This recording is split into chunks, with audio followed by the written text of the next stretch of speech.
This village in Malawi now has clean water, impacting over 1,000 people. The year is 2025 and Africans still don't know how to build wells. Maybe the problem with Africa is evolution. If you think about it, just a few generations ago, Africans were living in villages with sticks and spears. That's not an insult, it's just fact. My grandfather's generation wasn't dealing with cities, industries, or advanced engineering. They were farmers, hunters, who lived in tight-knit communities where survival and tribe was the main focus. And it's wild to realize this because it means that people like me who live in cities and navigate the modern world, we're not that many generations removed from what we would call primitive living, which got me thinking, maybe the problem with Africa isn't just bad leadership, corruption, or colonialism. Maybe the problem is evolution.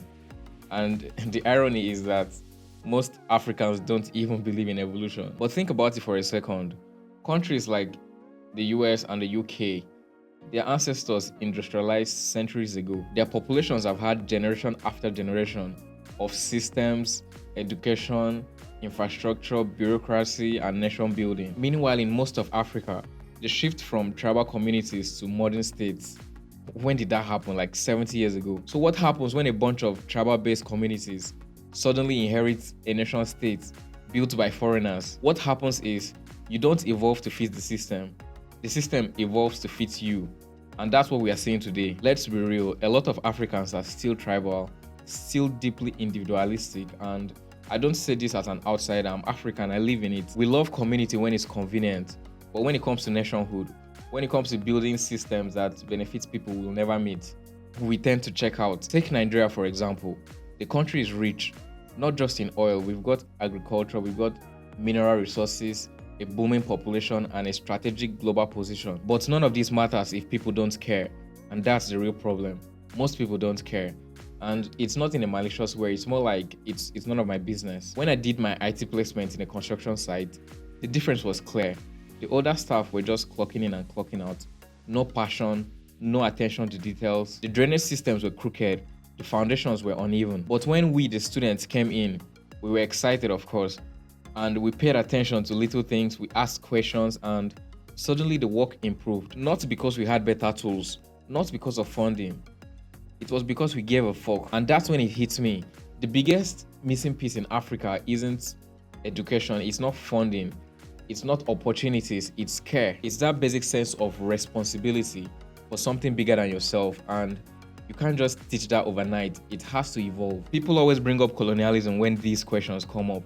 Like one of the first replies to the tweet I read at the beginning was, of course it's because of colonialism. But I don't buy that, at least not entirely. Yes, colonialism did damage. Yes, it interrupted natural development. But if you think the reason why we can't build wells today is because of people that left 60 years ago, I don't think you're being honest. I'm not trying to imply that there are no developed cities in Africa, because of course there are lots of them. But the places that MrBeast had to go and donate water to, that's in Africa too. And I'm talking about those cases. Look around, we have natural resources, we have land, we have youth, we have culture. But what we don't have is a shared vision. Everyone is building their own house, their own tribe, their own hustle. The idea of a nation doesn't mean anything if the people don't act like they are a nation. And again, it's not because we are bad people. It's mostly because the psychological shift from a tribe to a nation, it takes time, generations. It took Europe hundreds of years to stop killing each other and form alliances. We expect African countries, many of which didn't exist in their current borders until the 1960s, to function like Switzerland. That's unrealistic. Even the great African empires people like to mention, Mali, Benin, they were regional powers, not modern states. Their systems weren't designed to govern tens of millions of people spread across thousands of kilometers. So yes, African history is rich, but it doesn't automatically translate to today's problems.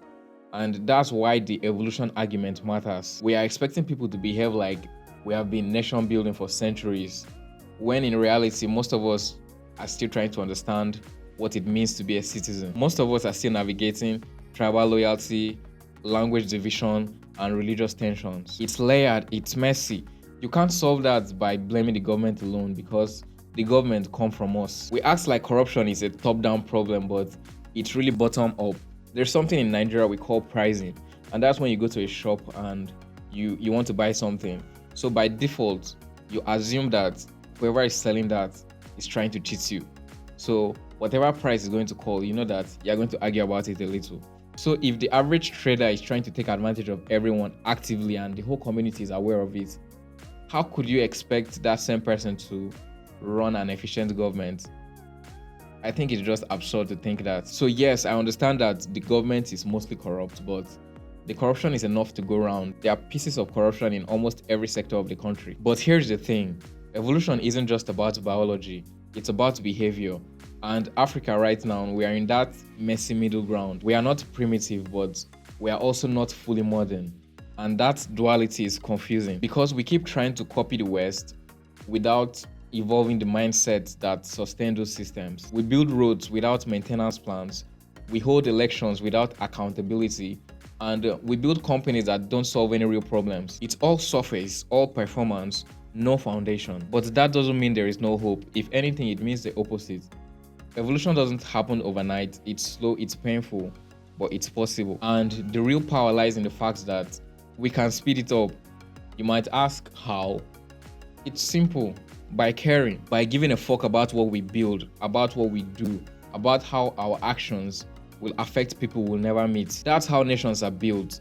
Not with money or slogans or external aid, but with care repeated over time by enough people who believe that the future is worth building. Maybe we don't need MrBeast to build us wells, but if it takes a YouTuber with a camera and a budget to remind us of how much good a single act of care can do, then maybe it says more about us than it says about him. So yeah, we've come to the end of this video. Let me know what you guys think in the comment section. Like and subscribe if you haven't already. And if you have watched this far, I really appreciate it. Thank you for your time. And see you guys in the next video. Peace.